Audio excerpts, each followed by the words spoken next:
अस्सलाम वालेकुम। वालेकुम सलाम रहमतुल्लाहि व हम लोग जो बैठक कर रहे हैं ये एक संगठन है। अब संगठन के लिए हम लोगों को क्या क्या करना है इस पर चर्चा करना होता है। शासक व्यक्ति तो हो गया, भाषण से तो कुछ होता नहीं है, लेकिन इसका एक जो पहलू या उसको काम करने का तरीके पर अगर हम लोग चर्चा कर लें तो ज़्यादा बेहतर होगा। अब ये संगठन कितना चलता है, कोई रुक जाता है, इसका भी असेसमेंट अगर हम लोग कर लें तो हम लोगों को इसका काम करने में आसानी होगी। कोई संगठन चलता है तो उसके लिए कुछ बहादुर लोग ही होते हैं जो संगठन को चलाते हैं।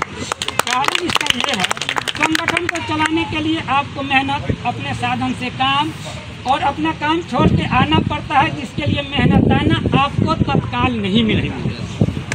तो ये थ्योरी है कि अगर आप वो काम कर रहे हैं जिसका मेहनताना आपके नज़र से अलग है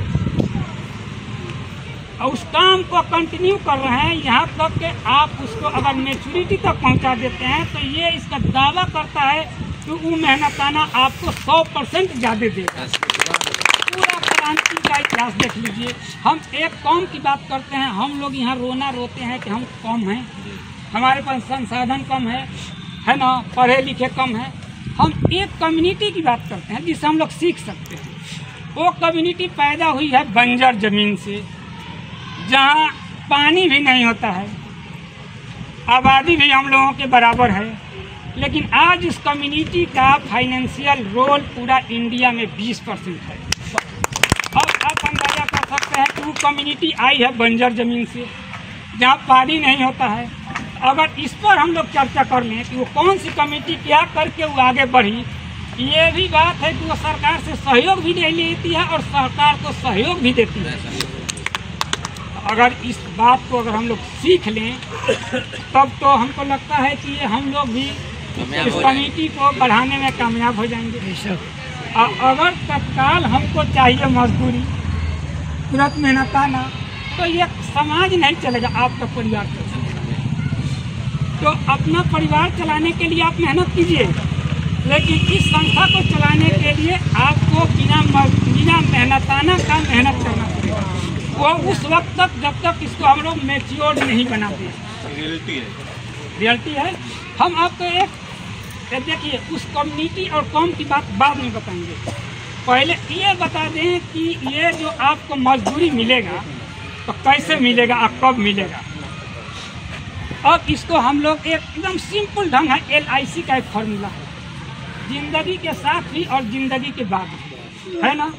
और उसमें हम लोगों को प्रीमियम पे करना पड़ता है, प्रीमियम पे करना पड़ता है, टाइम बाउंड है, रिटर्न मिलता है टाइम पर मिलता है। जब वो मैच्योर हो जाता है तब बीच में छोड़ दीजिएगा तो आपका पैसा डूब जाता है। ठीक यही संगठन है, लेकिन उसमें यह है कि अगर आप मैच्योर भी माने मैच्योरिटी तक पहुंच जाते हैं तो आपको सिर्फ एक नॉमिनी तक जाकर कोई टर्मिनेट हो जाता है ना सर। लेकिन ये जो संस्था है, अगर आप मेहनत करते हैं तो ये मान के चलिए कि ये LIC का आपका प्रीमियम है। अगर मैच्योरिटी तक चले जाते हैं तो ये भी मान लीजिए कि आपके ज़िंदगी में अगर इसका बेनिफिट 100% मिलता है तो नॉमिनी को छोड़ दीजिए, आपके सीधे पूर्व जितने वंशज आएंगे ना, सबको उसका रिटर्न मिलेगा। ये प्लानिंग 100 साल से ज़्यादा का हो गया। इस ढंग से करना पड़ेगा, तब जा कर के ये संस्था चलेगी। शुरू में तो हम ये जानते हैं कि इसका को मेहनताना मिलना नहीं है। इसके लिए अब देखिए, इसके लिए लोगों को कॉन्फिडेंस अपने आप में डेवलप करना पड़ेगा। अब कॉन्फिडेंस क्या है, ज़रूरत। अब एगो मान लीजिए कि दशरथ माझी के पास इतना कॉन्फिडेंस था कि समाज बगावत करते रह गया, लेकिन इसके बावजूद भी वो पहाड़ तोड़ करके देखिए, जब पहाड़ तोड़े तो ये ध्यान रखिए कि उनको मजदूरी नहीं मिला, बिना मजदूरी के वो काम किए। आज मरने के बाद भी कम से कम नाम लिए जाते हैं। तो अब ये बताइए कि वो आदमी गलत किया कि बिना मजदूरी का काम किया। आज इसका इतिहास शुरू में बिना मजदूरी के वो लोग काम किया, निस्वार्थ। तब संगठन बना, और जब संगठन बना तो अभी एक सवाल आया था, देखिए इसका जवाब आपको मिलेगा। सिपाही जी जो हैं बोल रहे थे कि ये सरकार जनगणना के बाद 18% से बढ़ा करके उन लोगों को 20% कर दी। काहे कर दी? 16 से 20 अनुसूचित जाति, ईबीसी के 18 से 25। नहीं ठीक है, तो 16 से 20 कर दी, तो 16 से 20 का मतलब 25% ग्रोथ हुआ। जी जी। काहे ग्रोथ सरकार दे दी? सरकार ग्रोथ दे दी इसलिए कि वो जानती है कि ये संगठित क्षेत्र में अब है, संगठित क्षेत्र में है। हम लोगों को सरकार ये जानती है कि अभी असंगठित क्षेत्र है। यही मामला है। बात समझिए, इसके लिए अब हम लोगों को संगठित होना पड़ेगा। असंगठित कैसे होइएगा? अगर मान लीजिए कि अभी हमारे भैया बोल रहे थे कि सरकार जो है सो हिंदुइज्म में आएगी, अगर वो नहीं भी करी तो हम नहीं भी, अगर हम लोगों की बात की तो हम लोगों को क्या करना है? तैयारी तो इस पर भी करना होगा ना, तो उसकी भी तैयारी हम आपको बताते हैं कि तैयारी कैसी होगी। अब मान लीजिए कि जितने लोग बैठे हैं, हम पहली बार भाजपा में आए हैं, तो पहला फायदा तो हमको ये मिला कि अपने लोगों के बीच में हैं। हो सकता है कि आज अगर हम एक बार देखने से किसी आदमी को पहचान पाए, मैंने कुछ तो पहचान ही लेंगे। अगर यही 10 बार अगर हम मिल लें तो पता ये चलेगा कि भीड़ में भी पहचान लेंगे। तो ये फर्स्ट ये फायदा हुआ। दूसरा हुआ कि अगर हम लोग मिल गए तो हम लोग दहेज पर बहुत बोल लेते हैं, लेकिन जो कम्युनिटी आगे बढ़ी उसका सबसे मेन फार्मूला यही है कि अपने लोगों के साथ चीट मत कीजिए, अपने लोगों को ठगिए मत। जब आप चीट नहीं कीजिएगा, ठगिएगा नहीं, अपने आप जुड़ जाइएगा। जब जुड़ जाइएगा तो आपका काम बहुत आसान हो जाएगा। जैसे अब आपको हम बताते हैं कि हम लोग अपने लोगों को कैसे चीट करते हैं, तो उस अपने लोगों को चीट करने में सरकार को भी चीट कर देते हैं। ये भी हम आपको बताते हैं। मान लीजिए कि इसमें कोई आदमी मान लीजिए कि अपने लेवल से कुछ ऊपर उठ गया, शादी का 99% अपने में होती है। अब वो आदमी अपने लेवल का आदमी खोजते खोजते अपने में देखेगा कि भाई कौन आदमी का शादी सबसे महंगा हुआ है, कंपैरिजन तो वो अपने से कर लिया। नतीजा क्या होगा कि भाई फलना आदमी 5 लाख लिया है, हमारा तो भाई इससे ज़्यादा औकात है तो हम ज़्यादा लेंगे। तो ज़्यादा लेंगे तो ठगेगा किसको? चीट किसको कर रहा है? कहीं ना कहीं अपने आदमी को कर रहा है, पहला बात। दूसरा बात, उसका जब चीटिंग शुरू होगा तो चीटिंग में चल जाएगा। दूसरा बात है, अरे भाई अपने जात में सबसे ज़्यादा गाड़ी लेके कौन बारात हुआ? 40 आदमी। ये बोलेगा 51 आदमी का मतलब हो गया एक गाड़ी में 20 लीटर अगर तेल जलता है तो 1000 लीटर तेल का मतलब सीधे हम बना नहीं सकते हैं। हमारी कम्युनिटी कितनों एडवांस हो तो एक बूंद नहीं बना सकती है, लेकिन 1000 लीटर जो है डीजल जो बाहर से आता है बर्बाद कर देती है। एक दूसरा लड़की वाले के परिवार को तो तहस नहस कर देती है। तो ये कोऑपरेशन नहीं है, नतीजा है कि हम लोग पीछे पड़े। और उस कम्युनिटी में जो घर से निकला बंजर जमीन से चारों तरफ फैला इस कंडीशन के साथ कि भाई जो जहाँ रहेगा एक दूसरे की मदद करेगा, चाहे सरकार मदद करे या न करे, मदद करेगा। तो इसके लिए बैंक रखा गया कि भाई ये वक्त वहीं निकला है कि अपने लोगों को चीट नहीं करना। तो यही कम्युनिटी निकला जिसको मारवाड़ी कहा जाता है। बात समझिए, मारवाड़ी का डिफिनेशन देखिए, जो बंजर जमीन और जहाँ पानी नहीं होता वहाँ से निकला है। हम लोग शिक्षा की बात करते हैं, कहीं इदारा हम लोगों के पास है नहीं है, लेकिन ये आप जान लीजिए कि पूरा इंडिया में तीसरे नंबर पर मुसलमान लोगों के पास ज़मीन आज भी है। 1 नंबर में सरकार के पास है जिसमें रेलवे है, डिफेंस है। दूसरे नंबर में ईसाई मिशनरी है जिसके पास 1 से 1 यूनिवर्सिटी, डीम यूनिवर्सिटी सब चीज़ है बच्चों को पढ़ने के लिए।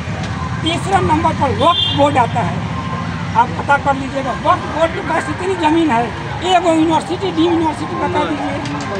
जबकि पूरा दुनिया में मुसलमानों के आबादी अगर 24% है तो 24% इकनॉमी में भी शेयर है।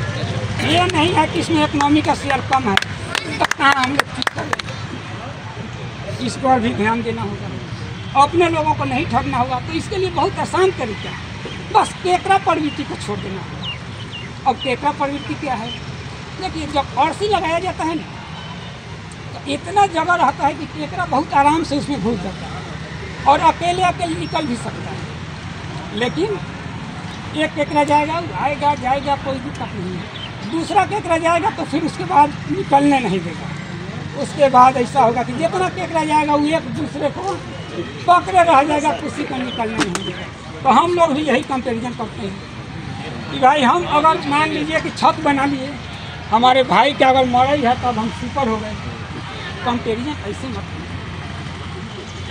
नहीं, कंपेरिजन करना है तो ऊपर देखिए। तो इस तरह से हम लोगों को मेल मिलाप, अगर ये दूसरे को चीट करना छोड़ देंगे। एकरी प्रवृत्ति का मतलब कि ये हुआ कि 20 गाड़ी अगर वो ले जा रहा है तो हम 51 गाड़ी ले जाएं। ये प्रवृत्ति को परिपाटी को ही बदल दीजिए, या फिक्स कीजिए कि भाई मैक्सिमम 5 गाड़ी ले जाएंगे। दूसरा इसका सॉल्यूशन ये होगा कि भाई अगर आप बुलाते हैं वलीमा में तो लोग अपने संसाधन से आता है ना। बारात भी कहिए कि भाई हमारे बारात में 5 गाड़ी ही है, आपको चलना है तो अपने संसाधन से जाइए, सारा लोड कम हो जाएगा। पहले कॉस्ट कटिंग कीजिए, ताकि कमज़ोर आदमी का सबसे पहला ये है कि अपने खर्चे को कॉस्ट करें, कम करें, तब जाके कुछ बचेगा। और जब बचेगा तब आप किसी दूसरे चीज़ में। अच्छा, अब पढ़ाई लिखाई की बात में सुन लीजिए। मारवाड़ी कम्युनिटी भंजन से आया है। एक चीज़ और सुन लीजिए, हिंदुस्तान की मैंने हम लोग पढ़ाई लिखाई की बात करते हैं भैया, जो भी लोग, हिंदुस्तान में सबसे बढ़िया अगर डीम यूनिवर्सिटी बच्चे लड़कियों के लिए है तो कहाँ है? नहीं, ये है बनस्थली पे, जहाँ 12,000 लड़की एक बार में पढ़ती है। अगर आप नेट चलाते हैं, बेटी चलाते हैं तो देख लीजिएगा। बनस्थली 12,000 लड़की पढ़ती है, एकदम सिक्योर। एक भी लड़का नहीं पढ़ता, वो भी एकदम बंजर जमीन में, जहाँ हर साल राष्ट्रपति, प्रधानमंत्री, गवर्नर लोग जाता है। तो ये व्यवस्था तो करनी पड़ेगी ना, इसलिए सीखना पड़ेगा।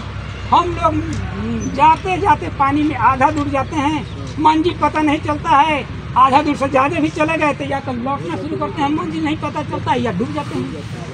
तो ये डेस्टिनेशन हम लोगों को पता करना चाहिए कि अगर सरकार नहीं करती है तब भी हम क्या करें, नहीं हम अपना स्टैंड करें, लड़ें, रहें, अब बाइज्जत रहें, अपने लोगों को साथ लेके चलें।